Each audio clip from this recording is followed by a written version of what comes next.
Okay, you guys ready? Yep, I'm ready. Cool.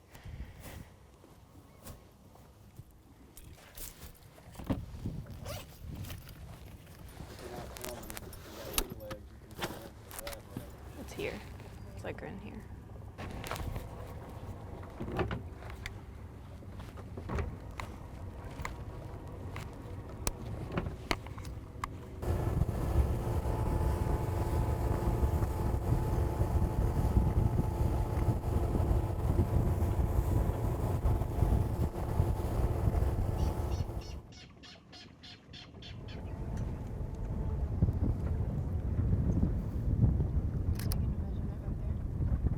Back in there. If we can get in there, I probably will, but if it seems like it's like too narrow, it's okay, because I can see from here.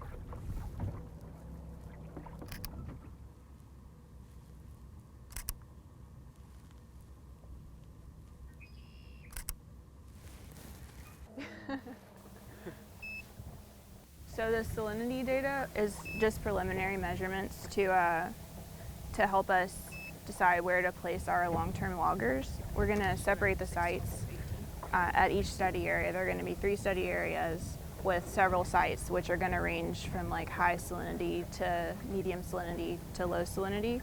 So we're just trying to capture like the gradient of salinity across this estuary, or the part of the estuary that we're going to make measurements in, so that we can install those loggers at like locations that'll capture that gradient.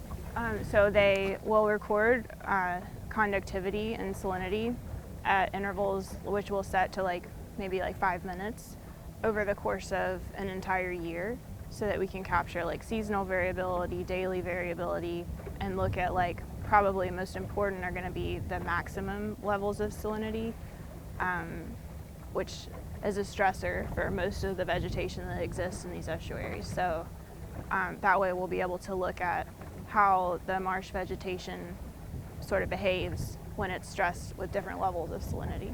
So like the main crux of the study is that we're trying to figure out where this aggressive species, Phragmites Australis, is spreading most rapidly, and like what kind of conditions it's able to tolerate in the marsh, so that we can predict where it's going to spread to in the future and what species it might outcompete. Because like different species composition is related to how well and how resilient the marsh may be to sea level rise.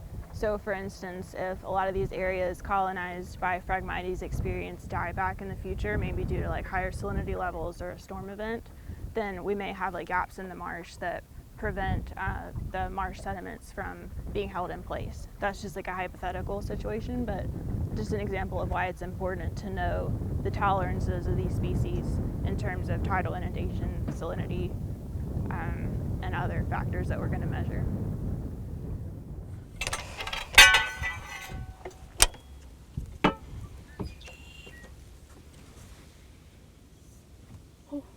Yeah, we're going to have to measure it from the boat for sure. Are we about approximately 2 meters? Okay. Yeah, looks good. Alrighty. You don't mind running the tape through? I'll do. Okay. So FYI, it's pretty deep. Just letting you know. That's all right. And so there's no surprises when So there's no surprises. you bail off. So we burned 1 meter, so 36 is your magic number. Ooh, it's cold too. Is it cold? Yeah, it's a little. Oh wow, it's actually. Yep. All right. So All right. pull it over here and walk over here. Can you like loosen up a little bit, a little less tension on it? Yeah. Awesome. Thank you.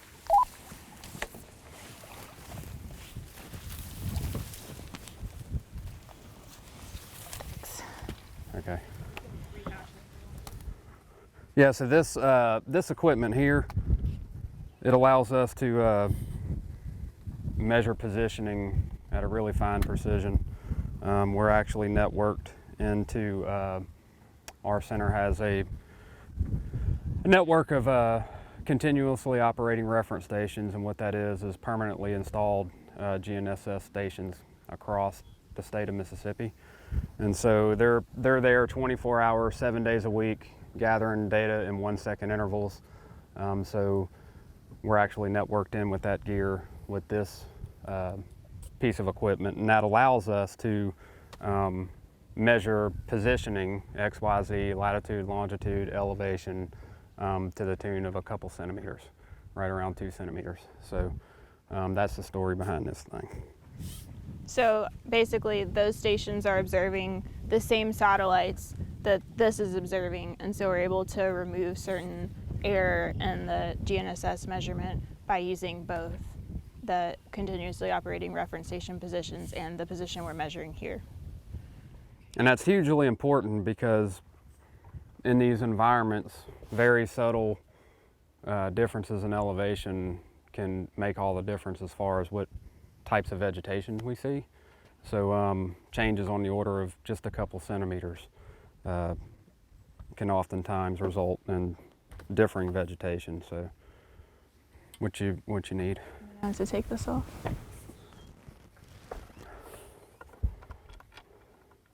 I can hold this if you need me to. Yeah, can you hold that, because I want to make sure I do the...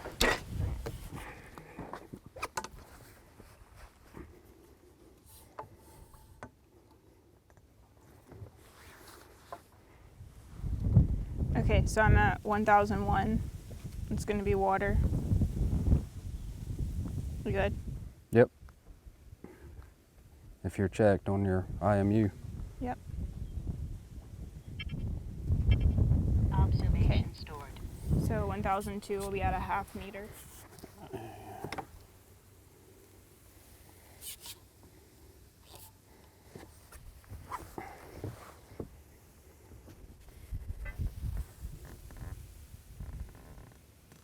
All right.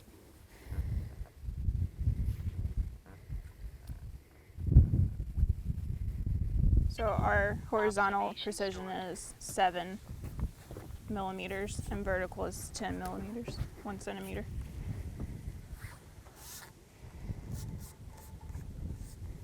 I can feel the gradient here, That's good. by the way.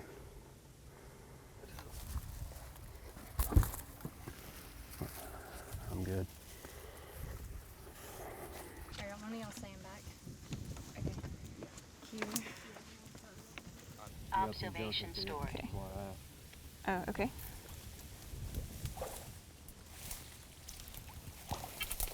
Observation stored.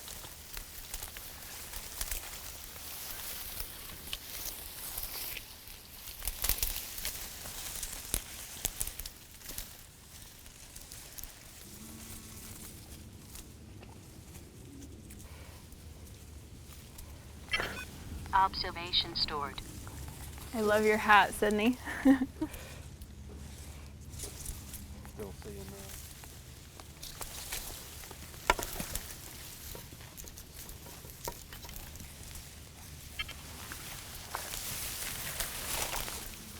So was it already kind of open right here or not at all?